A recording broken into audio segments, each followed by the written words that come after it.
11월 9일 수요일입니다. 오늘 아침 신문은 어떤 소식을 다뤘는지 짚어보겠습니다. 이현웅 아나운서가 주요 내용 정리해왔습니다. 어서 오세요. 안녕하십니까? 네, 첫 기사는 이태원 참사 관련된 내용입니다. 책임을 둘러싼 공방이 이어지고 있는 가운데 여당은 이제 경찰 수사를, 야당은 국정조사를 요구하고 있는 분위기죠. 네, 그렇습니다. 이 국정조사와 관련해서 동아일보 기사 하나를 준비해봤는데요. 네. 어제 박홍근 민주당 원내대표는 여당이 끝까지 거부한다면 정의당 또 무소속과 힘을 모아서 9일, 그러니까 오늘입니다. 국정조사 요구서를 제출할 것이라고 말했습니다. 네. 그리고 정의당 관계자도 동아일보와의 통화에서 9일 국정조사 요구서를 함께 제출하기로 민주당과 합의했다라는 말을 했다고 합니다. 국민의힘 측은 국정조사가 수사를 방해하거나 정쟁으로 흘러서는 안 된다면서 선을 긋는 분위기인데요. 하지만 기사에서는 여소야대 국면에서 국민의힘이 자력으로 막기는 어려운 상황이라고 보고 있었습니다. 이 국정조사 요구서는 재적의원 과반 출석에 출석의원 과반 찬성으로 의결이 되기 때문에 국민의힘이 불참을 하더라도 야당의 의지로 의결이 가능해집니다. 그렇기 때문에 국민의힘은 지금까지의 국정조사가 모두 여야 합의로 이루어졌다는 점을 강조하면서 야당의 폭주 프레임을 고려하는 모습입니다. 한편 경향신문에는 과거 삼풍백화점 붕괴나 세월호 참사, 또 가습기 살균제 사망 사건 등 사회적 참사가 일어났을 때 국정조사와 수사가 병행된 적이 있다는 기사를 실었는데요.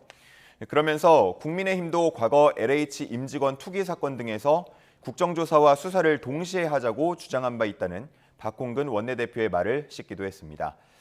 한편 국정조사가 진상규명과 재발방지 대책 마련에 그동안 효과적이지 않았다는 주호영 원내대표의 주장을 함께 소개하기도 했습니다. 자, 오늘 국정조사 요구서가 제출될지 그 여부가 주목되고 있습니다. 네, 다음 기사입니다. 이번 이태원 참사를 보면서 그러니까 이런 사고들이 우리 일상 언제 어디서든 발생할 수 있다는 사실을 좀 보여줬습니다. 대책과 관련한 기사가 나왔죠. 네, 그렇습니다. 서울신문 1면에는 일상 속의 밀집 공포를 해결할 3대 해법을 제시하고 있었는데요. 네. 질서 있는 일방통행, 또 시민의 안전의식 제고, 돌발 상황 정보 공유 이렇게 세 가지였습니다. 최근 박준영 교수팀이 발표한 시뮬레이션을 보면 이태원 참사가 발생한 골목과 비슷한 환경에서 일방통행, 양방향 우측 통행, 그리고 무작위 양방향 통행 이렇게 세 가지 조건으로 그 위험도를 가늠해 봤습니다. 네. 일방통행이나 양방향 우측 통행에서는 1000명 정도가 통과를 하더라도 통행이 막히거나 큰 압력이 발생하지 않았는데요. 하지만 양방향 통행에서는 600명만 되더라도 통행이 불가능해졌고 800명이 되면 압사 사고가 진행됐다고 합니다. 그리고 압사 위험이 발생했을 때 그곳을 탈출하는 시간도 일방 통행과 양방향 우측 통행은 70초대였던 반면 양방향 통행은 143초가 걸려서 한 2배 정도로 나타났습니다. 따라서 인파가 몰릴 때 그때라도 일방 통행을 지정해야 한다고 기사에서는 말하고 있었습니다. 그리고 앞으로 경각심을 가지면서 밀집 상황을 대수롭지 않게 여기지 말고 또 위험성을 망각하지 말아야 한다는 이야기도 담겨 있었는데요. 이번 참사 이후 그동안 참아야 하는 불편으로 여겼던 출근길 지하철 혼잡 문제 역시 안전 문제로 여기는 경우가 많아졌다고 했습니다. 그러면서 전문가들은 승강장 확장, 또 칸별 혼잡도 표시 경고 등 대책이 필요하다고 제시하고 있었습니다. 그리고 무엇보다 경찰이나 소방, 또 지자체, 의료기관 등 각 기관이 원활히 소통할 수 있는 시스템을 구축하는 등 근본적인 문제가 무엇인지 살펴야 한다고 했습니다. 네, 다음 기사 보겠습니다. 네, 사진을 보시면 왼쪽에는 바이든 현재 대통령 그리고 오른쪽에는 트럼프 전 대통령의 사진이 보입니다. 오늘은 이 구도의 사진을 좀 많이 보실 것 같은데요. 이 중간 선거에서 어느 쪽이 이길지 관심이 쏠리고 있죠. 네, 그렇습니다. 중앙일보 1면에 실린 이 바이든과 트럼프 사진 아래에도 오늘 누가 웃을까라는 작은 제목이 달려 있습니다. 네. 중앙일보는 미국 현지 매체들을 인용하면서 그 결과를 전망해 봤는데요. 대부분의 매체에서 하원에서는 공화당이 우세하지만 상원은 박빙이라면서 아직은 모든 가능성이 열려 있다고 보고 있었습니다. 만일 공화당이 하원뿐만 아니라 상원과 주지사 선거에까지 압승하는 이른바 레드웨이브가 나타나면 바이든 대통령은 임기가 2년 남은 상황에서도 레임덕에 빠질 수 있다면서 사실상 2024년 대선 국면이 시작되는 셈이라고 보기도 했습니다. 그런가 하면 한국일보에는 주요 선출직에 도전한 한국계 후보가 40여 명에 달한다라는 기사도 있었는데요. 그중 몇몇을 소개하는 기사가 있었습니다. 지금 사진이 나와 있는데요. 가장 오른쪽의 인물, 가장 주목받고 있는 후보인데요. 민주당의 앤디 김 의원입니다. 네. 작년 워싱턴 국회의사당 폭동 사태 이후 의사당을 청소하는 모습으로 크게 미국에서 화제가 됐던 인물이기도 합니다. 이번 선거에서 승리하면 26년 만에 탄생하는 한국계 3선 하원 의원이라고 합니다. 그리고 이 밖에도 하와이주 부지사 후보로 나선 실비아 장 루크 하원 의원도 당선이 현재 유력하다고 보고 있는데요. 그렇게 되면 한국계 미국인으로는 주 정부 최고 직위에 오르는 게 된다고 했습니다. 우리 시간으로 이제 잠시 후부터 오후 한 2~3시까지 미국 주별로 투표가 순차적으로 마무리가 될 텐데요. 개표가 이루어질 전망입니다. 그 결과 함께 지켜보시면 좋을 것 같습니다. 네, 미국 중간선거 개표 결과도 저희 YTN에서 빠르게 전달해 드리도록 하겠습니다. 다음 기사입니다. 네, 다시 국내로 돌아와서요. 네, 오른쪽 아래 보이는 기사인데요. 문재인 전 대통령이 이제 북한으로부터 풍산개를 선물받지 않았습니까? 이 풍산개를 반환했다는 소식이 있어요. 네, 그렇습니다. 동아일보 기사인데요. 문 전 대통령 측이 반환 방침을 공식화한 지 하루 만이었던 어제였습니다. 네. 풍산개 고미와 송강이가 반환됐다고 합니다. 대통령 기록과 측과의 합의에 따라서 정해진 장소에 반환을 했다고 하는데요. 동아일보가 취재한 결과 대구 경북대병원 산하에 있는 동물병원에 인도한 것으로 전해지고 있습니다.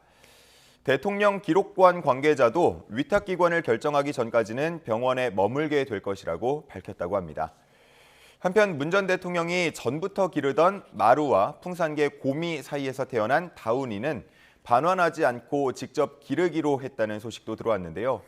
다운이 역시도 대통령 기록물로 명시가 되어 있는데 자비로 키우겠다는 입장을 전해온 겁니다.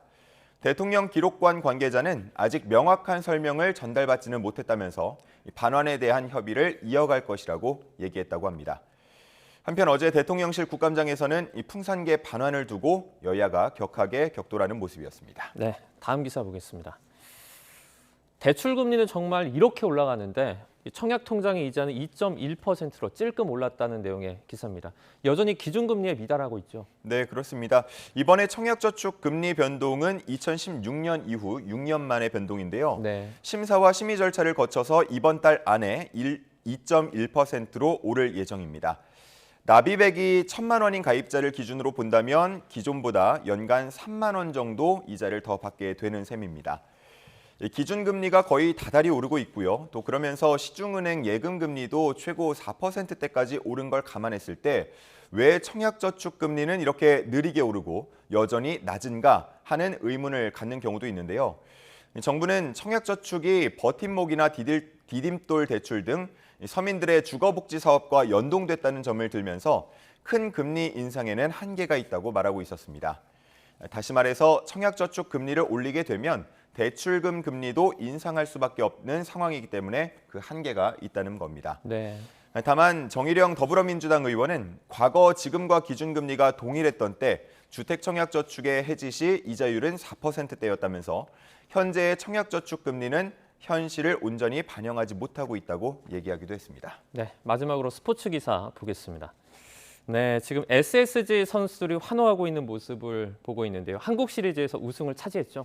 네, 그렇습니다. 어제 SSG 랜더스와 키움 히어로즈와의 한국 시리즈 6차전에서 최종 승자가 결정됐습니다. 네. 지금 사진을 보시면 중앙에 김광현 선수를 중심으로 기뻐하는 선수들 모습 볼 수가 있는데요.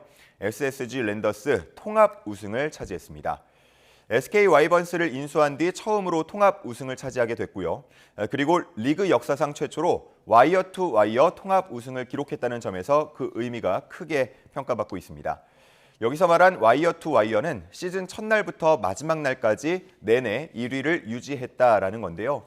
실제로 SSG 랜더스는 올 시즌 정상에서 단 한 번도 미끄러지지 않았습니다. 네. 자, 그리고 한국 시리즈 MVP로는 김강민 선수가 꼽혔는데요. 1차전에서 9회 말 동점포를 쏘아 올렸고 또 5차전에서는 9회 말 역전 3점 홈런을 터뜨리는 등 중요한 순간마다 베테랑의 힘을 보여줬습니다. 한편 SSG 랜더스는 선수들 연봉도 올 시즌 크게 올렸고요. 또 선수단 라커룸 등 시설 투자에도 돈을 아끼지 않으면서 그야말로 투자의 힘을 보여줬다는 평가를 받기도 합니다. 한편 이번 경기에서 진 키움은 졌지만 잘 싸웠다는 평가를 받고 있는데요. 올 시즌 시작 전에 키움이 이렇게 한국 시리즈에 진출할 거라고 예상하는 전문가는 거의 없었습니다. 네. 이번에 이변을 거듭하면서 정상에 도전할 수 있었고요. 실제로 한국 시리즈에서도 계속해서 명승부를 보여줬습니다. 안우진, 이정후 등 젊은 에이스들의 활약을 보면서 또 미래를 더 기대하게 만들기도 했습니다. SSG 랜더스와는 정반대로 선수단 총 연봉이 10개 팀 중 9위이기 때문에 이른바 가성비 좋은 도전이었다는 평가도 나오고 있습니다. 네, 알겠습니다. 오늘 굿모닝 브리핑은 여기까지 듣겠습니다. 고맙습니다. 감사합니다.